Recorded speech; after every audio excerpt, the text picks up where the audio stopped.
남편의 손을 잡고 요양원 입구 앞에 섰을 때 나는 비로소 그가 나와 함께했던 세월이 끝났다는 것을 실감했습니다. 세상이 무너지는 기분이었습니다. 아니, 어쩌면 그보다 더 허탈한 마음이었습니다. 마치 오랫동안 지켜온 집이 서서히 무너져 내리는 걸 바라보는 심정이랄까요. 남편은 아무 말도 하지 않았습니다. 예전 같았으면 춥지 않냐 한마디라도 건넸을 텐데 지금은 그저 무표정한 얼굴로 낙엽만 바라보고 있었습니다. 병원에서 치매 초기라는 진단을 받은 지도 벌써 반년이 지났습니다. 처음엔 자꾸 물건을 잃어버리고 다음엔 내가 누군지 헷갈려 하더니 어느 날부턴가는 식사 후에도 밥을 먹었는지 물어보더군요. 엄마, 준비 다 됐어요. 우리 아들 정우가 조용히 말을 건넸습니다. 잘생기고 단정한 이마를 가진 아들, 어디를 가도 칭찬받는 의사 선생님이죠. 그런 정우가 오늘은 왠지 낯설어 보였습니다. 그 아이가 남편의 친자가 아니라는 걸 나는 알고 있었습니다. 남편은 정우를 무척 아꼈습니다. 어릴 적부터 우리 아들은 다르다고 말하곤 했지요. 남편의 젊은 시절을 빼닮은 눈매, 단호한 턱선, 뭐 하나 빠지는 데가 없었습니다. 하지만 저는 알았습니다. 정우는 남편의 피를 이어받은 아이가 아니라는 사실을. 그날도 저는 몇 번이고 마음을 다잡았습니다. 죄책감으로 무거운 발걸음을 내디뎌야 했으니까요. 남편이 기억을 잃어간다는 건 어쩌면 제게는 은혜일 수도 있겠다는 비열한 생각까지 했습니다. 하지만 그것도 잠시 남편의 눈빛에서 낯선 기운이 느껴졌습니다. 요양원 입구에 다다랐을 때 남편이 발걸음을 멈췄습니다. 그리고 제게 낮게 물었습니다. 우리가 여기 왜 온 거지? 저는 잠시 숨을 고른 뒤 조심스럽게 대답했습니다. 당신 요즘 기억이 자꾸 흐려지잖아요. 여기서는 간호사 선생님들이 잘 돌봐줄 거예요. 남편은 말없이 고개를 끄덕였습니다. 그리고 다시 말없이 걷기 시작했습니다. 그렇게 무표정하게 끌려가듯 걸어가는 남편을 보며 저는 속으로 되뇌었습니다. 제발 그날의 기억만은 잊어줘요. 방 안은 깔끔했습니다. 벽에는 가족 사진이 걸려 있었고 창문으로 햇살이 부드럽게 들어왔습니다. 남편은 방을 둘러보다가 사진을 보며 중얼거렸습니다. 이 사람들 어디서 본 적 있지 않나? 순간 등골이 서늘해졌습니다. 분명 의사 선생님은 초기 치매라고 했습니다. 기억의 단편들이 흐릿해지는 시기라고요. 그런데 지금 남편의 눈빛은 너무 또렷했습니다. 그날 밤 저는 요양원 근처의 작은 여관에서 혼자 잠을 청하고 있었습니다. 그런데 갑자기 휴대전화가 울렸습니다. 딸 수진이었습니다.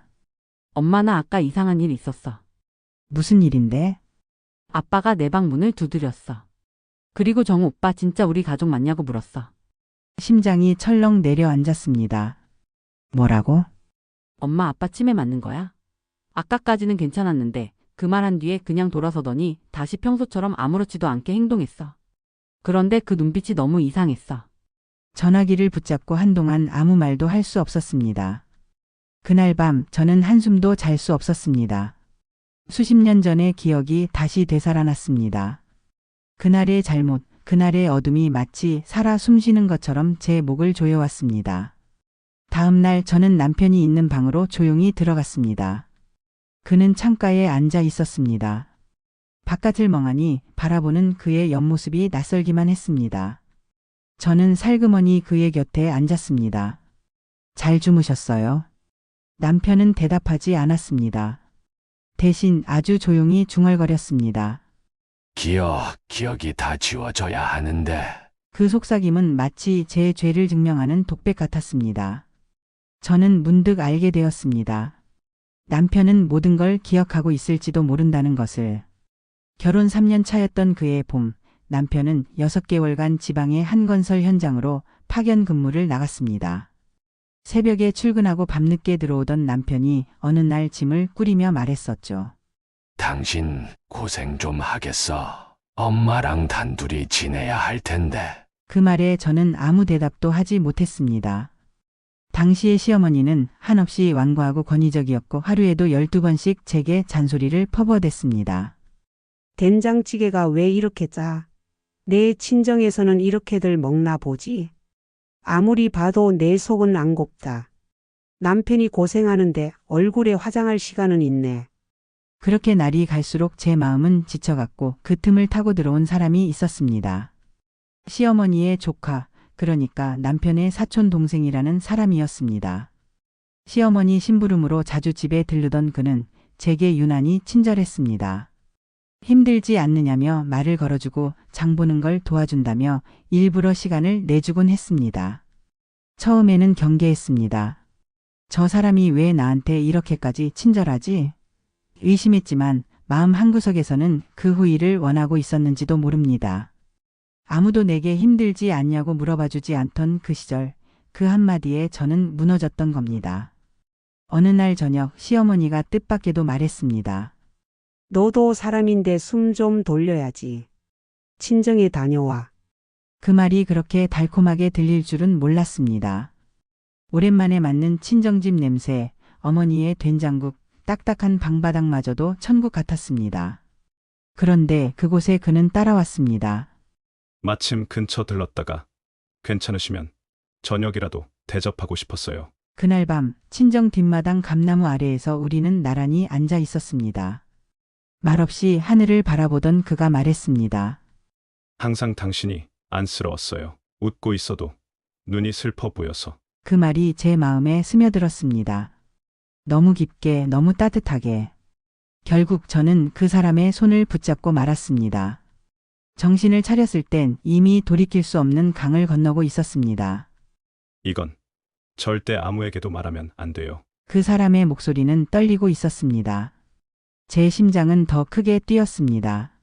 죄의식과 공포 그리고 이상하게도 안도감 같은 감정들이 뒤섞여 있었습니다.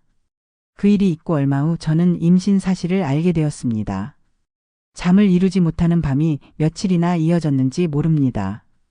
저는 기도하듯이 속삭였습니다. 제발 남편의 아이이길 제발. 병원에서는 명확한 시기를 특정할 수 없다고 했습니다. 저는 끝까지 진실을 감췄습니다. 남편에게는 당신을 꼭 닮았어. 라며 웃었고 남편은 그 말에 눈시울을 붉히며 말했습니다. 우리 아들 아빠가 꼭 지켜줄게. 그 말을 들으며 저는 또 울었습니다. 미안해서, 고마워서, 그리고 두려워서. 그날 이후 저는 누구보다 헌신적인 아내이자 어머니가 되기 위해 노력했습니다. 남편에게 의심받지 않기 위해, 정우에게 죄책감이 들지 않기 위해, 제 스스로를 속이기 위해. 하지만 그 진실은 제 가슴 깊은 곳에 박힌 가시처럼 매해마다 더 깊게 파고들었습니다. 잊은 줄 알았는데, 용서받은 줄 알았는데, 요양원 창가에 앉은 남편의 뒷모습을 보는 순간 그 가시는 다시 날카로워졌습니다. 그이가 지금 이 모든 걸 알고 있다면 나는 어떻게 해야 할까? 기억을 잃어가는 건 두렵습니다. 하지만 기억을 잊지 않은 채 잊은 척하는 건 더 두려운 일이었습니다. 나는 모든 걸 알고 있었습니다. 정우가 내 아들이 아니라는 것도 처음 그 사실을 눈치챈 건 정우가 병원에서 내게 혈액형 검사를 권유했을 때였습니다. 정기검진차 받은 혈액형 카드, 내가 B형인데 정우가 AB형이라는 걸 알고 깜짝 놀랐습니다. 어렴풋이 배운 중학교 과학 지식이 내 머리를 때렸습니다. AB형, 아이가 B형 아버지와 O형 어머니에게서 나올 수 있을까? 나는 의아함에 병원에 확인을 요청했고 간단한 유전자 검사를 진행했습니다. 결과는 예상대로였습니다. 정우는 내 친자가 아니었습니다. 그날 이후 나는 혼자 웃었습니다. 비참하고 우습고 한심했습니다. 그래서 그렇게 안 닮았던 거였구나. 수없이 들었던 정우는 아버지를 꼭 닮았어요. 라는 말들이 이제는 비수처럼 가슴에 꽂혔습니다. 내가 그 말을 들으며 웃고 있었을 때 아내는 무슨 표정이었을까? 나는 집안을 뒤지기 시작했습니다. 혹시라도 내가 놓친 또 다른 진실이 있을까 싶어서요. 그렇게 찾은 낡은 편지 한 장, 봉투 안에는 또렷한 필체로 적힌 글자들이 있었습니다. 그날 밤 당신과 함께한 기억을 잊을 수 없어요. 이 아이가 누구 아이인지 모르겠어요. 하지만 그 사람과 닮은 눈을 보면 가슴이 무너집니다. 편지는 접힌 채 오래된 앨범 틈에 숨어 있었습니다. 내 이름도 없고 보내는 사람도 없었습니다. 하지만 그 글씨는 내 아내의 것이었습니다. 나는 그 글을 수십 번도 넘게 읽었습니다. 그리고 다시 봉투에 넣고 아무 일 없던 듯 책장 깊숙이 밀어 넣었습니다. 그날 밤 나는 처음으로 아내를 바라보며 이런 생각을 했습니다. 이 사람은 나와 평생을 살아온 사람이지만 나는 이 사람을 전부 몰랐구나. 그리고 나는 결심했습니다. 잊은 척하기로, 미쳐버린 척하기로. 내 감정도, 내 자존심도, 그리고 이 가정을 위해 내가 쌓아올린 모든 것을 그렇게 묻어버리기로. 기억이 다 잊혀져야 하는데 그날 창가에 앉아 그렇게 중얼거렸던 건 진심이었습니다. 내가 진짜로 치매에 걸릴 수만 있다면 얼마나 좋을까? 모든 걸 진짜로 잊고 살아간다면 얼마나 편할까? 나는 기억하고 있었습니다. 너무 또렷하게 정우가 걸어올 때의 발소리, 아내가 눈을 피하는 순간의 숨결, 수진이가 나를 바라보던 그 맑은 눈동자. 딸은 알고 있었을지도 모릅니다.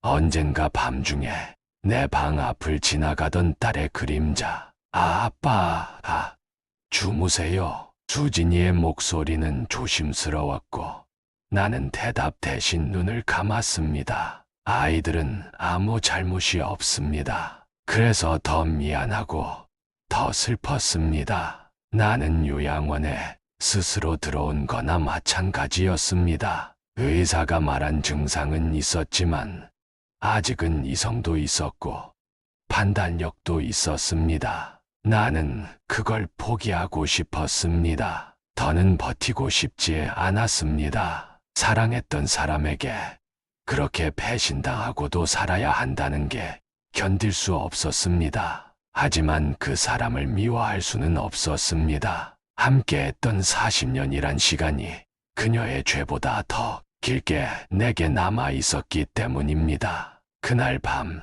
침대에 누워 전장을 보며 나는 오래전 일을 떠올렸습니다. 정우가 처음 걸음마를 뗐을 때 두 팔을 벌리며 내게 달려오던 그 순간, 아빠 하고 부르던 그 목소리, 그 아이가 내 친자가 아니라고 해서 그 순간의 진심마저 거짓이 되는 건 아니었습니다. 내가 그 아이를 사랑했던 건 누구의 피를 물려받았든 상관없이 내 삶의 일부였기 때문입니다. 그리고 아내 역시 나를 사랑했던 시간이 분명 있었을 것입니다. 아니, 나는 그렇게 믿고 싶었습니다. 그래야 내가 버틸 수 있으니까요. 나는 매일 아침 아내의 눈치를 살폈습니다. 혹시라도 그녀가 내 속마음을 들키진 않았을까? 그녀가 나를 볼 때마다 어떤 감정을 억누르고 있는지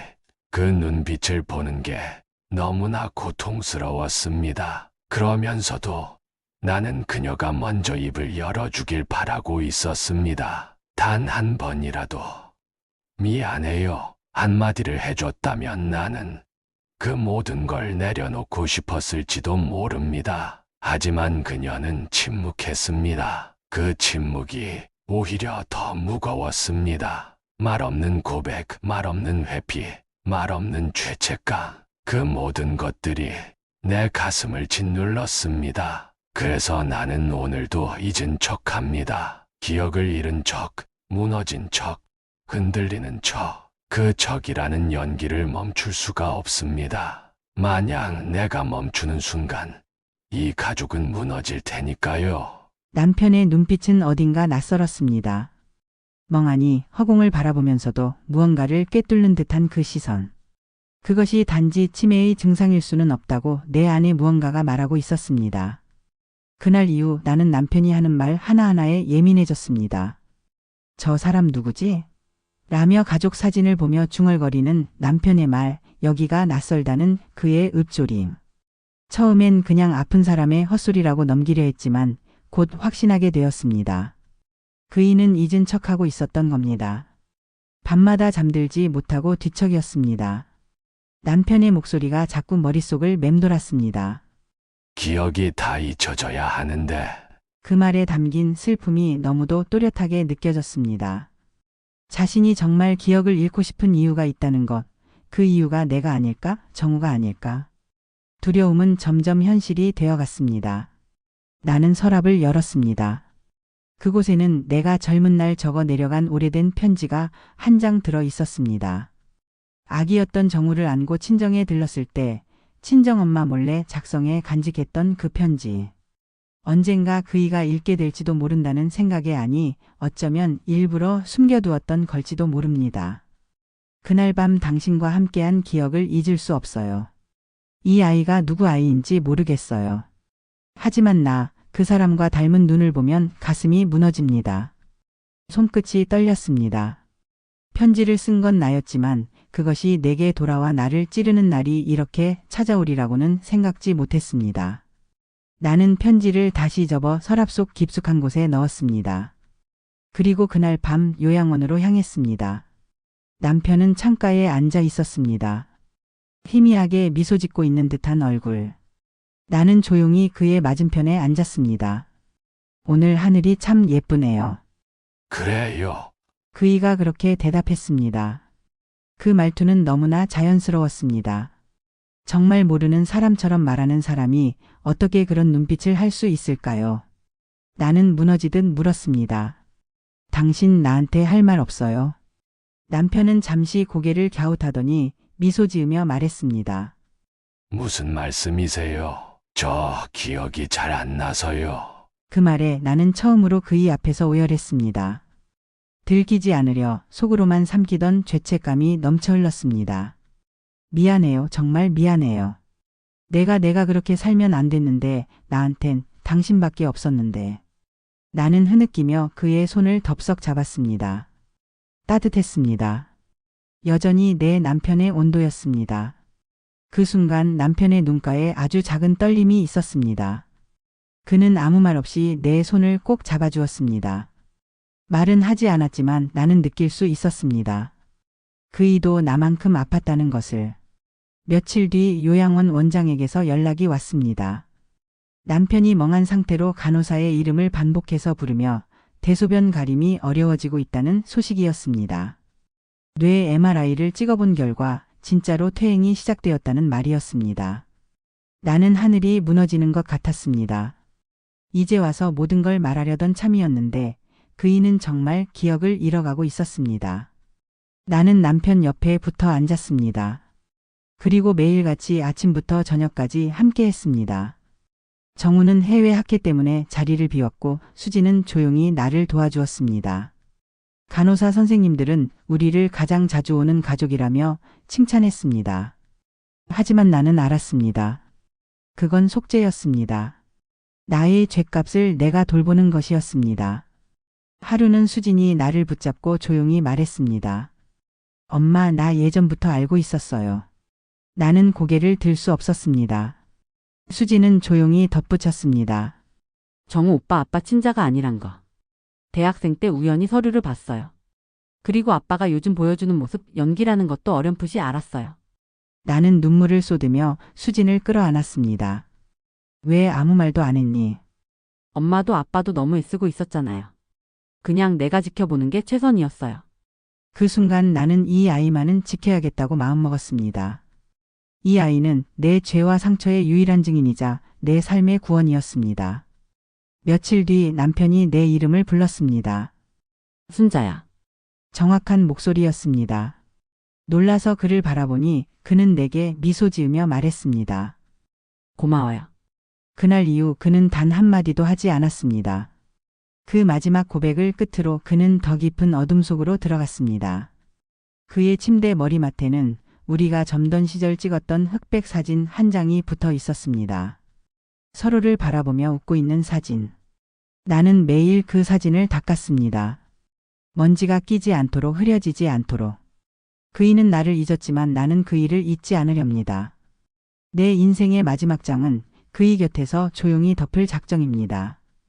남편이 내 이름을 마지막으로 불렀던 날 이후 그는 한 번도 나를 알아보지 못했습니다. 그토록 선명했던 눈빛은 점차 흐려졌고 말수는 줄어들었으며 가끔은 식사도 거부하곤 했습니다. 나는 요양원에 작은 침대를 하나 더 들였습니다. 매일 밤 그이 곁에서 자며 손을 잡고 잠들었습니다. 간호사들은 그런 나를 말리기도 했지만 나는 그이와 하루라도 더 오래 함께 있고 싶었습니다. 밤이면 남편의 숨소리에 귀를 기울였습니다. 혹시 오늘이 마지막 밤일지도 모른다는 두려움 속에서 한숨 자는 일조차 사치처럼 느껴졌습니다. 그가 잠결에 나지막이 무언가를 중얼거릴 때면 나는 가슴을 조이고 숨을 죽였습니다. 혹시 내 이름을 혹은 오래된 추억의 한 조각을 다시 떠올리지 않을까 하는 희망 때문이었습니다. 시간은 잔인하게도 흐르고 있었습니다. 정우는 여전히 아무것도 모른 채 아버지 곁을 잘 부탁한다는 말만 남긴 채 바쁜 일상으로 돌아갔습니다. 나는 아들에게 말하지 않기로 했습니다. 이 아이는 끝까지 그이의 아들로 남는 것이 더 낫겠다고 생각했습니다. 하루는 남편이 내 손을 꼭 잡고 가만히 눈을 감은 채 웃었습니다. 말이 없던 그가 아주 작게 속삭이듯 입술을 움직였습니다. 사랑했어. 나는 울면서 그 말을 마음에 새겼습니다. 말이 아닌 온기로 침묵으로 그이는 마지막 순간까지 나를 안아주고 있었습니다. 그날 밤 오래된 앨범을 꺼내 펼쳐보았습니다. 첫 아이를 안고 찍은 사진, 겨울바다에서 손을 잡고 찍은 사진, 눈이 펑펑 내리던 날 벤치에 함께 앉아 웃던 사진. 사진 속 그는 언제나 따뜻한 눈빛이었습니다. 나는 사진을 끌어안고 한참을 울었습니다. 그 모든 기억이 지금의 내 죄를 감싸주는 듯 했습니다. 어느 추운 겨울 아침 남편은 조용히 눈을 감았습니다. 한 점 고통도 한 점 미련도 없이 평온한 얼굴로 세상을 떠났습니다. 요양원 창밖에는 첫눈이 소복이 내려앉고 있었습니다. 하얀 세상처럼 그이의 기억도 그렇게 하얗게 지워졌을까요? 장례식장에는 가족들이 조용히 모였습니다. 수지는 검은 정장을 입고 나를 부축해 주었습니다. 정우는 아버지의 영정 앞에 서서 오열했습니다. 그래, 그이는 끝까지 자신의 슬픔을 혼자 삼키고 정우에게 한 조각의 미움도 남기지 않았습니다. 그 모든 건 내가 흉내낼 수 없는 진짜 사랑이었습니다. 문득 장례가 끝난 뒤 수진이 내게 건넨 말이 떠올랐습니다. 엄마 아빠는 마지막까지 엄마를 지켜주고 싶었던 거예요. 그리고 정우 오빠를 지켜주고 싶었던 거고요. 나는 아무 대답도 하지 못하고 그녀의 손을 꼭 잡았습니다. 그날 밤 나는 혼자 납골당을 찾았습니다. 그의 이름이 새겨진 작은 명패 앞에 앉아 한참을 울었습니다. 말없이 눈물만 흐르고 심장은 조용히 무너졌습니다. 남편의 납골당에는 작은 나무패 한 장을 붙였습니다.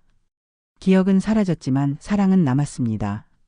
수진이 제안한 문구였습니다. 나는 매일 같은 시간에 그를 찾아갑니다. 따뜻한 커피를 한 잔 사서 그 앞에 놓고 조용히 말을 겁니다. 오늘은 날이 좀 풀렸어요. 당신이 좋아하던 갈색 코트를 입고 왔어요. 기억나요? 당신 생일 선물로 내가 사준 거. 아무 대답 없는 그 앞에서 나는 그 사람과 대화하듯 속삭입니다. 그 대화 속에서 나는 조금씩 나를 용서하고 있습니다. 지금도 나는 요양원 옆 작은 쉼터에 앉아 그 일을 생각합니다. 첫 만남, 첫 걸음마, 첫 이별, 그리고 마지막 인사. 우리는 너무 많은 것을 함께 했습니다. 기억은 사라져도 사랑은 사라지지 않았습니다. 그리고 나는 오늘도 말없이 그 일을 기다립니다. 내 인생의 마지막 순간까지.